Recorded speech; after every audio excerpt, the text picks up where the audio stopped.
Fala pessoal, tudo bem? Eu sou o Gabriel Torres e você está no canal do Clube do Hardware. E hoje falaremos sobre a porta para joystick.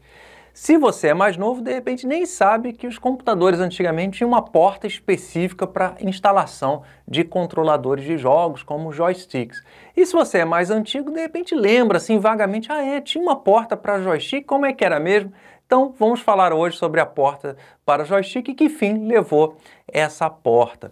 Mas antes da gente entrar no assunto, como sempre, tem que deixar aqui meus agradecimentos especiais a todos os sócios do nosso clube de membros, como o Felipe Natal SC, o Atos Renan Jurinic, o Clodoaldo Assis, o Francisco Brandi, o Chester Felipe, Assessoria Licitação e muitos outros. É graças a pessoas como essas que eu encontro o estímulo necessário e o suporte financeiro para continuar gravando vídeos aqui para o canal. Se você curte os meus vídeos, considere se tornar sócio aqui do nosso clube de membros. Dessa forma você vai estar contribuindo para que eu continue gravando vídeos aqui para o canal. Tá? O link está na descrição. Pois bem, porta para joystick, também conhecida em inglês como Game Port. Era uma porta disponível através de um conector chamado DA15 fêmea. Então, de cara, a gente precisa esclarecer um equívoco bastante comum na época, que era chamar esse conector da porta de joystick de DB15, em vez de DA15, que é seu nome correto, né? Isso acontecia porque como as portas serial e paralela utilizavam um conector DB25, o formato do conector era similar e a gente achava então que o conector era DB15 porque tinha 15 pinos, né? Mas a segunda letra na nomenclatura do conector indica o seu tamanho, né? Então, como ele é menor do que o conector de porta serial e de porta paralela, ele é um conector, na verdade, chamado DA15. Eu mesmo cometi esse erro lá nos meus primeiros livros da década de 90, chamava a porta de joystick de DB15, mas o correto, então estou aqui me corrigindo 30 anos depois, é DA15, né? Não é só eu, todo mundo aí na época no mercado se confundia.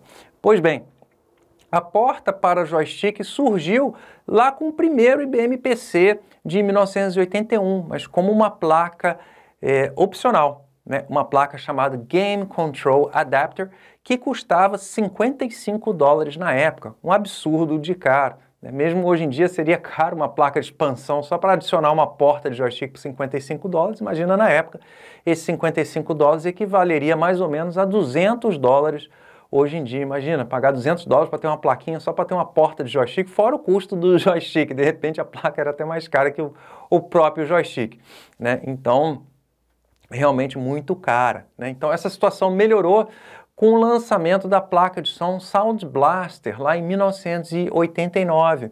A placa de som Sound Blaster passou a vir com uma porta para joystick nela, né? Já que uma placa de som era voltada para quem queria jogar jogos, né, no computador, né? E isso popularizou a porta de joystick absurdamente, né? E, enfim, todos os computadores que tinham uma placa de som passaram a ter também uma porta para joystick. Uma observação bastante interessante aqui é que a Creative Labs, né, que é a fabricante da placa Sound Blaster, aproveitou o conector da porta de joystick para adicionar também, já que ela estava numa placa de som, entrada e saída do tipo MIDI.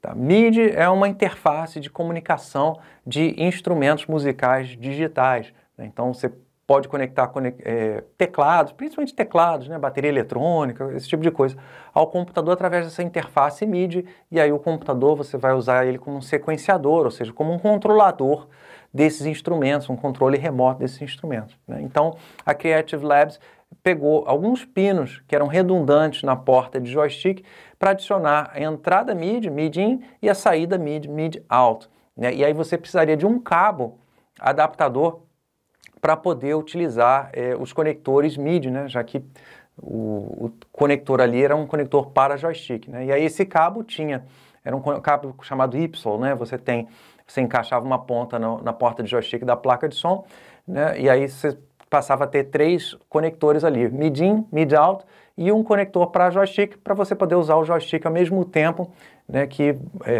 as portas MIDI ali, né, e não ter problema ali de conexão. Tá? Então isso que era feito, esse era um cabo opcional que você tinha. A partir da década de 1990, os fabricantes de placa-mãe passaram a colocar o equivalente à placa de som na própria placa-mãe, ou seja, as placas-mães passaram a ter som on-board, né, som na própria placa. E aí, como ficou a porta de joystick? Em um primeiro momento, né, as placas-mãe com som on-board poderiam também trazer a porta de joystick, seja soldada diretamente no painel traseiro, ou então, né, através de um conector interno da placa-mãe, que você precisaria ter um adaptador que vinha com a própria placa-mãe para usar essa porta de joystick que estava ali embutida na placa-mãe, né? Mas, posteriormente, a porta de joystick foi removida. Isso porque, né, que fim levou a porta de joystick? O que aconteceu foi o lançamento da porta USB, né? Num primeiro momento a gente tinha a porta de joystick e a porta USB coexistindo, da mesma forma que a gente tinha as portas paralelas serial coexistindo com USB, mas com o andar dos anos, né, a porta USB substituiu todas essas portas de comunicação, porta serial, porta paralela e também a porta de joystick, né? Os joysticks, os controladores para jogos passaram a ser USB. E aí, a partir do momento, né, que na maioria desses tipos de periféricos passaram a ser USB, os fabricantes simplesmente pararam de incluir a porta de joystick na placa-mãe, né? Então a situação que a gente tem hoje é essa, né? A gente tem a supremacia da porta USB. Se você tiver um controlador para jogos, você vai instalar então na porta USB.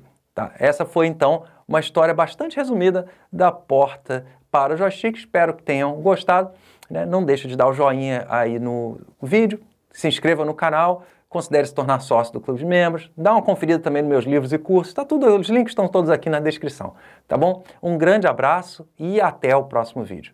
Obrigado por ter assistido esse vídeo até o final. Caso você tenha dúvidas de informática, pergunte lá no fórum do Clube do Hardware, em clubedohardware.com.br.